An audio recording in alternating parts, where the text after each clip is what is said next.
I hope you all doing well. थोड़ी बहुत खांसी जुकाम अगर लगा हुआ है तो घबराइए नहीं, डरना नहीं, घबराना नहीं, सब कुछ ठीक होने वाला है। सो ये सर्दियों के बाद आप सब ने अपना फ्लैट स्टमक देखना होगा। अभी तो हम कोई पिन्नियाँ शिनियाँ खा रहे होंगे, जैकेट के नीचे सब छुपा रहे होंगे, और कई बार मैंने बेली फैट के बारे में बात की है, लेकिन आज जो मैं फ्लैट स्टमक के बारे में जो टिप्स शेयर करने वाली हूँ वो सुपर एक्सेप्शनल होने वाली हैं, जिसके बेनिफिट्स कहीं ना कहीं आप मिस कर रहे हो। So before I begin I would like to announce wellness program का जो सेकेंड बैच है वो 14 फरवरी से स्टार्ट होने वाला है। फर्स्ट बैच का बहुत ही अच्छा रिस्पॉन्स आया है, जिसमें हमने इतनी लिमिटेड सीट्स रखी थी ताकि आपको पर्सनल अटेंशन मिले। और सिमिलरली अभी सेकेंड बैच जो 14 फरवरी को स्टार्ट होने वाला है उसमें भी लिमिटेड सीट्स हैं ताकि आपको पर्सनल अटेंशन मिले। सो उसकी इनरोलमेंट्स जो है वो अब स्टार्ट हो चुकी हैं। So you can start your wellness from 14 फरवरी, और आप इसके बारे में सारी इन्फॉर्मेशन हमारी टीम से ले सकते हो। Now let's begin with flat stomach के लिए हम कौन कौन सी टेक्निक्स जो हैं वो ले सकते हैं। नंबर 1 टेक्निक जो मैं आपके साथ शेयर करने वाली हूँ, जो मैंने पहले कभी शेयर नहीं की है, वो है आपकी एक्सरसाइज के बारे में। क्योंकि डाइट के बारे में बहुत बार हमने बात की है, एक्सरसाइज की कुछ ऐसी टेक्निक है जो मैंने अपने पे इम्प्लाई की है, तो मैं आपके साथ वो शेयर कर रही हूँ। Because I am not exercise expert, but जो मेरे ऊपर वर्क किया है शायद वो किसी के ऊपर वर्क कर सकता है। ये नहीं कि सबके ऊपर वर्क करता है, बट ये टेक्निक काफी ज्यादा इफेक्टिव रही है। वो है हमारी रिवर्स पुल करना, रिवर्स पुश करना, रिवर्स सिटअप्स करना। जैसे हम मोस्टली फॉरवर्ड बेंडिंग्स जो है वो करते हैं, जो हमें थोड़ा इजी भी लगता है, लेकिन जो बैकवर्ड फॉरवर्ड बेंडिंग में जैसे क्रंचेस करते हैं, हमें लगता है कि स्टमक के ऊपर काम करना है, तो स्टमक के लिए जो है वो हमें क्रंचेस करने चाहिए। तो हम सारा वेट आगे की तरफ लेके आते हैं, जिसमें हमारा अगर आपका सैग्ड फैट है, पोस्ट प्रेगनेंसी वाला फैट है, वो ज्यादा बल्ज आउट होना स्टार्ट हो जाता है। सो व्हाट आई बिलीव, अगर आप इसको रिवर्स पुल या रिवर्स पुश के साथ स्टार्ट करो, जैसे कि योगा में हमारा चक्रासन होता है या कैमल पोज होता है, वो चीजें हमारे स्टमक को फ्लैट करने में बहुत हेल्प करती हैं। क्योंकि हमारी ये जो जितनी भी मसल्स हैं ये सबसे छोटी मसल्स होती हैं, तो उसको अगर हम थोड़ा सा उसके ऊपर वर्क करना चाहते हैं, फॉरवर्ड बेंडिंग के साथ साथ backward bending plays a important role. जैसे कि अगर आप बिगिनर हो और प्रैक्टिस कर रहे हो, चक्रासन की भी आप प्रैक्टिस कर रहे हो, तो when you are going back, तो आप वॉल का सहारा लेके इस तरीके से धीरे धीरे धीरे धीरे इस तरीके से आप कर सकते हो, तो ताकि आपका ये जो स्टमक का ये एरिया है वो थोड़ा फ्लैटन अप होना स्टार्ट हो जाता है। वो gradually, it's not like that कि आपने किया और सब कुछ हो जाएगा, बहुत ग्रेजुअल प्रोसेस रहता है। सो 3-6 मंथ्स तक जैसे आपकी बैकवर्ड बेंडिंग अच्छी हो जाती है, आप चक्रासन इस तरीके से आप करना स्टार्ट कर देते हो, तो वो आपको बहुत हेल्प करता है। That's number 1। So exercise routine में अगर आप रिवर्स बैकवर्ड बेंडिंग जो है वो आप स्टार्ट करते हैं, तो वो चीजें हमें फ्लैट स्टमक लाने में हेल्प कर सकती हैं। This is one of the technique. बाकी तो एक्सरसाइज में बहुत सारी चीजें होती हैं, मैं आपको टॉप 5 बता रही हूं। नंबर 2, डाइटरी रूटीन में 3S को निकालना पड़ेगा। 3S कौन से हैं? जिसमें हम high amount of white sugar जब हम लेते हैं, high amount of white salt का जब इंटेक लेते हैं, और हाई अमाउंट ऑफ स्ट्रेस जब हम लेते हैं। जब ये 3S आप जब खाते हो तो आपका कभी भी फ्लैट स्टमक नहीं हो पाता है। स्ट्रेस के बारे में, कॉर्टिसोल हार्मोन के बारे में हमने ऑलरेडी एक वीडियो में डिस्कस किया था कि कॉर्टिसोल ग्लूकोज को एक्स्ट्रा प्रोड्यूस करेगा। जब एक्स्ट्रा ग्लूकोज प्रोड्यूस होगा तो ऑब्वियसली इंसुलिन रेजिस्टेंस होनी स्टार्ट हो जाती है, जिसकी वजह से आपकी बॉडी जो है वो फैट को भी बर्न नहीं कर पाती। ये ऑलरेडी वीडियो में डिस्कस्ड है। हाई शुगर हाई सॉल्ट जो हमारा, अगर आप एटलीस्ट 21 डेज के लिए भी अगर आप शुगर को टोटली ड्रॉप करते हो ना, तब भी आपको लगेगा कि आपका जो स्टमक है बहुत हल्का महसूस करता है। तो किसी भी तरह का शुगर ना लेना। और हाई अमाउंट ऑफ सॉल्ट में, even if that those buttress जो बाहर के बटर होते हैं उसमें भी बहुत ज्यादा सॉल्ट होता है, उसको ड्रॉप करना। सो व्हाइट सॉल्ट, टेबल सॉल्ट को एक्सक्लूड करना। अगर आप सेंधा नमक भी लेते हो, रॉक सॉल्ट का भी इंटेक आप लेते हो, दैट्स ओके। और अगर आप कहते हो कि इसमें आयोडीन हमें कहाँ से मिलेगा, अगर हम सेंधा नमक लेना स्टार्ट कर देंगे तो आयोडीन के सोर्सेज हमें नट्स में से, सीड्स में से, ग्रीन लीफी वेजिटेबल्स में से आने वाले हैं, अगर आप एक अच्छी डाइटरी रूटीन में खाना खा रहे हो। तो शुगर को ड्रॉप करना, टेबल सॉल्ट को ड्रॉप करना, और स्ट्रेस को ड्रॉप करेंगे तो डेफिनेटली गोना वर्क। इसके साथ एक और एस मैं यहाँ पे ऐड करना चाहूंगी, दैट इज सोया। कई लोग जो हैं वो प्रोटीन का सोर्स सोया को सोच के बहुत ज्यादा इंक्लूड करते हैं। जो सोया का प्रोडक्ट जितने ज्यादा आप यूज करते हो वो आपको एस्ट्रोजन लेवल के ऊपर भी इफेक्ट करता है, और जितना ज्यादा एस्ट्रोजन बढ़ेगा, जितना ज्यादा एस्ट्रोजन हार्मोन बढ़ेगा, उतना आपका लोअर बेली भी बढ़ता है, एब्डोमिनल फैट भी बढ़ता है। एक्स्ट्रा एस्ट्रोजन की वजह से ही कई बार आपको मेनोपॉज में देखा होगा कि आपका यही वाला एरिया जो फॉर्म अप हो रहा होता है। सो हमारी यहाँ पे एस्ट्रोजन मेनोपॉज के टाइम पे we need to be very careful regarding this. तो सोया का जो प्रोडक्ट्स हैं वो आपकी हार्मोनल रिलेटेड रहेगा कि आपके हार्मोन्स के अकॉर्डिंगली हमें कितना लेना चाहिए। तो ये no for those who have a hormonal disturbance, जैसे कि थायराइड की कंडीशन में भी हम इसको सजेस्ट करते हैं। अगर आपको प्रोटीन की रिक्वायरमेंट है और वी फील लाइक कि आपका हार्मोनल बैलेंस बिल्कुल ठीक चल रहा है, then we can suggest soya. लेकिन सोया को in case of flat stomach कई बार अवॉइड भी करना पड़ता है। So what to include in that case, अगर हम इसको अवॉइड कर रहे हैं तो इंक्लूड क्या करें? इंक्लूड करने के लिए सबसे अच्छी चीज होती है जो what I believe is antioxidant rich food को जितना इंक्लूड करोगे उतना आपको फ्लैट स्टमक लाने में हेल्प मिलेगा, विच इंक्लूड जिसमें हम लाइसोपीन, दैट इज टोमेटोज का भी इंटेक जब हम लेते हैं तो टोमेटोज में जो लाइसोपीन होता है वो हमारी बॉडी में एंटीऑक्सीडेंट चीजों का काम करता है, जिसकी वजह से हमारी बॉडी में फाइटर एक तरह से क्लिनजिंग मोड होने में हेल्प करता है। जैसे कि अगर आप लंच करने से पहले टोमेटोज का इंटेक लेते हो तो बॉडी जो है वो ग्लाइसेमिक लोड मेंटेन करेगी, डाइजेशन इंप्रूव कर देती है, आपका फाइबर कंटेंट अच्छा होता है तो आपका पोषण कंट्रोल हो जाता है। नंबर 2, इसी के साथ साथ पंपकिन सीड्स मॉर्निंग में खाना, अगर आप चाय दिन की शुरुआत में नहीं ले रहे हो, एक फ्रूट और पंपकिन सीड्स खा रहे हो, उससे आपका पीएच लेवल मेंटेन हो जाता है। सिमिलरली जिंक रिच फूड को सुबह सुबह खाना जिसमें एंटीऑक्सीडेंट माइक्रो न्यूट्रिएंट्स आएंगे, इससे आपकी बॉडी का एल्कलाइन मोड आएगा, जितना अच्छा एल्कलाइन मोड होगा उतना आपको फ्लैट स्टमक लाने में हेल्प कर सकता है।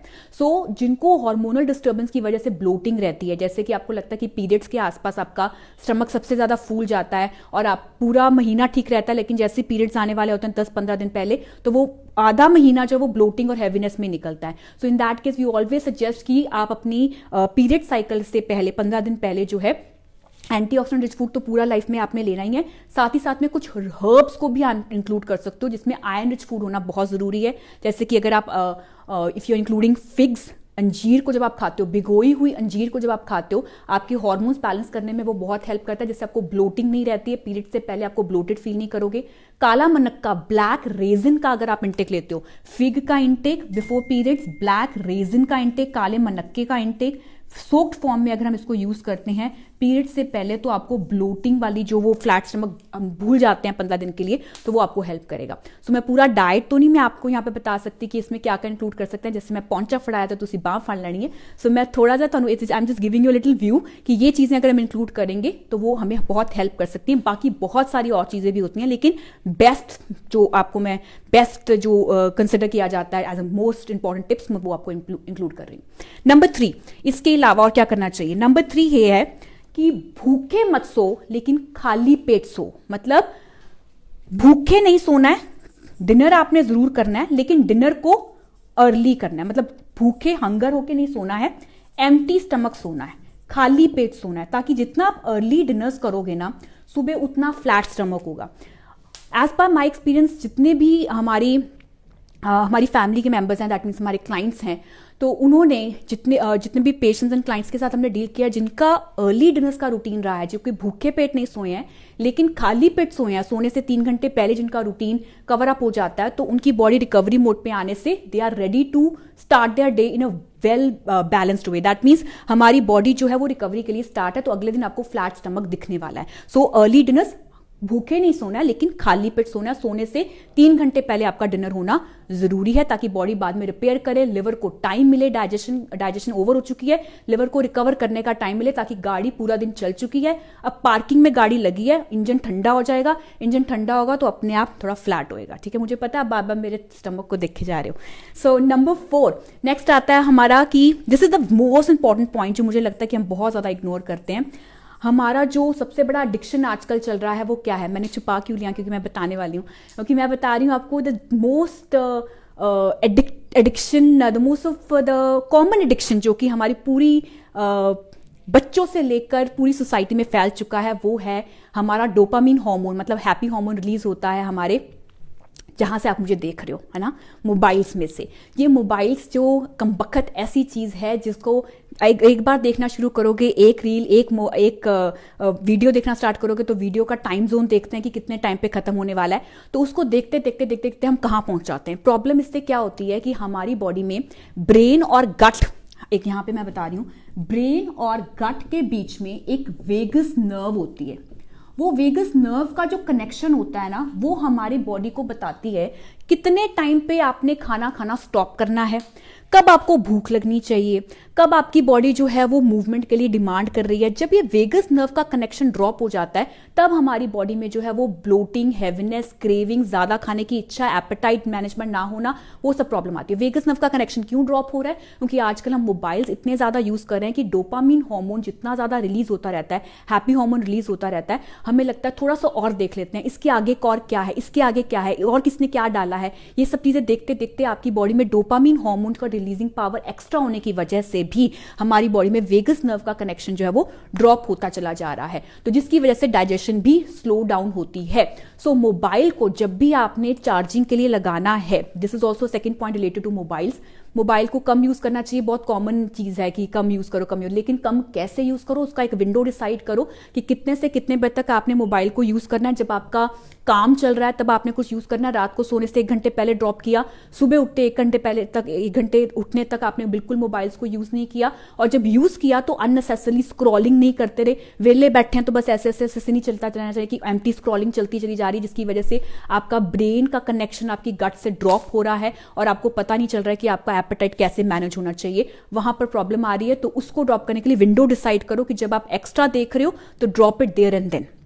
ओके, उसकी एडिक्शन को ड्रॉप करने की कोशिश करो। 1 सेकंड में आपका माइंड कह देता है कि आप एक्स्ट्रा देख रहे हो, पर आप कहते हो थोड़ा सा और देख लेता हूँ, या कोई मोबाइल्स पे वो आती हैं गेम्स वगैरह और खेल लेता हूँ, उस चक्कर में आपकी बॉडी जो है वो सारा डिस्टर्ब कर रही है। दूसरी चीज मोबाइल रिलेटेड ये है कि चार्ज योर मोबाइल सेपरेटली, मतलब आप अपने आप को कहीं और चार्जिंग पे लगाओ रात को, और अपनी मोबाइल को कहीं और चार्जिंग के लिए लगाओ। अपने आप को रात को चार्ज करने का मतलब है स्लीपिंग मोड पे जब आप जाने वाले हो, अपनी चार्जिंग लगाने वाले हो, तो अपने आप को चार्ज, मतलब पिल्लो के साथ जब आप लगते हो तो आपकी चार्जिंग स्टार्ट हो जाती है, ठीक है। और जब आप पिल्लो पे जाने वाले हो तो अपने मोबाइल की चार्जिंग किसी और रूम पे लगा के आओ कि वो मैं सुबह उठाऊंगा सोने के 1 घंटे के बाद, उठने के 1 घंटे के बाद, तो वहां पर अगर वो चार्जिंग चल रही है वो सेपरेटली चले, ताकि जो ईएमएफ मतलब इलेक्ट्रोमैग्नेटिक फील्ड्स हैं, जो इलेक्ट्रोमैग्नेटिक वेव्स चल रही हैं, वो आपकी बॉडी के रिकवरी हार्मोन्स के ऊपर इंटरफेयर ना करे। तो मतलब हमारी बॉडी को नंबर 5 पॉइंट्स, ये तो था मोबाइल का। नंबर 5 पॉइंट है रात के टाइम पे जब हमारा मेलाटोनिन और सेरोटोनिन हार्मोन रिलीज होने वाला होता है,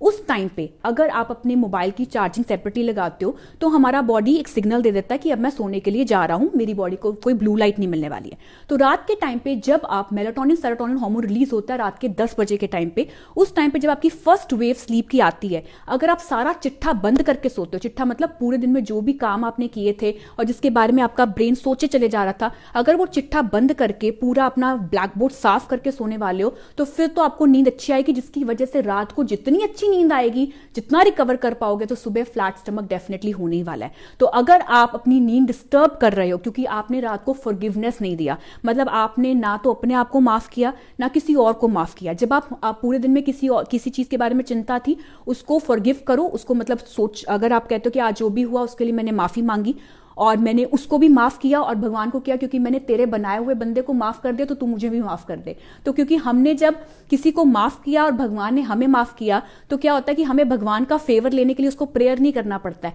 तो भगवान अपने आप ही हमारी अपनी प्रेयर सुन लेता है। सो दैट मीन्स जस्ट हमने स्लीप के टाइम पे वो ग्रेटिट्यूड ऐसा पे करना है, ऐसी वाइब्रेशंस अंदर लेके जानी है कि पूरे दिन का चिट्ठा हमारे अंदर रहे ही ना, ताकि रात को पता है कि चार्जिंग पे जाने वाले हैं, तो रात को चार्ज किया तो सुबह फ्लैट स्टमक दिखने वाला है। तो यही चीज माइंड में लेके सोएंगे कि हमारी बॉडी जो वो रिकवरी मोड पे जाए, क्योंकि जैसे हमारी मदर्स होती हैं या जो भी बंदा बड़ा ऑर्गेनाइज होता है, वो रात को जो है, रात को सोने से पहले सब कुछ ऑर्गेनाइज करके सोता है कि सुबह ये करना है, ऐसे करना है, everything should be organize and perfect. इसी तरीके से रात के टाइम पे, स्लीपिंग टाइम पे भी हमारी बॉडी जो है, हार्मोन्स जो है, वो रात को हमारी मेमोरीज को जो है वो ऑर्गेनाइज करती है, हमारे माइंड को रिलैक्स करती है। तो वो ऑर्गेनाइज तभी होगा जब आप पंक्चुअलिटी और डिसिप्लिन के साथ काम करते हो। सो 5 टेक्निक्स, सुपर एक्सेप्शनल जो बेनिफिट जो आप अभी भूल रहे हो, जिसको लगता है कि इतनी इंपॉर्टेंस तो है नहीं, मैं खाना ठीक खा रही हूँ, मैं एक्सरसाइज कर रही हूँ, but still my stomach is not that like flat, जिसके ऊपर हमें काम करना चाहिए। So number 1, reverse backward bending के ऊपर भी काम कीजिए। अगर आप फॉरवर्ड बेंडिंग पे काम करते हो, वो स्टमक के ऊपर काम करेगा। Number 2, 3S + 4S if required, उसको रिमूव करना। Sugar, high sugar, white sugar, high white salt, stress का मतलब cortisol hormone and soya product अगर आपका एस्ट्रोजन डिस्टर्ब्ड है।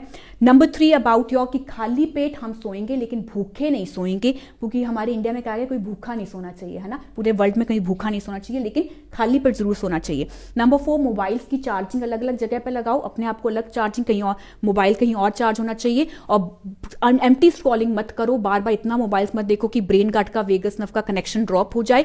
और नंबर 5, रात के टाइम पे फॉरगिव करके ग्रैटिट्यूड के साथ सारा चिट्ठा बंद करके सो, ताकि रात को नींद अच्छी आएगी तो सुबह फ्लैट स्टमक दिखने वाला है। सो ये 5 टिप्स जो हैं वो आप डेफिनेटली अगर आप स्टार्ट करते हो तो आई एम प्रीटी श्योर कि 3 से 6 महीने में आगे समझ आने में आपको ये चीजें दिखने वाली हैं। Thank you so much.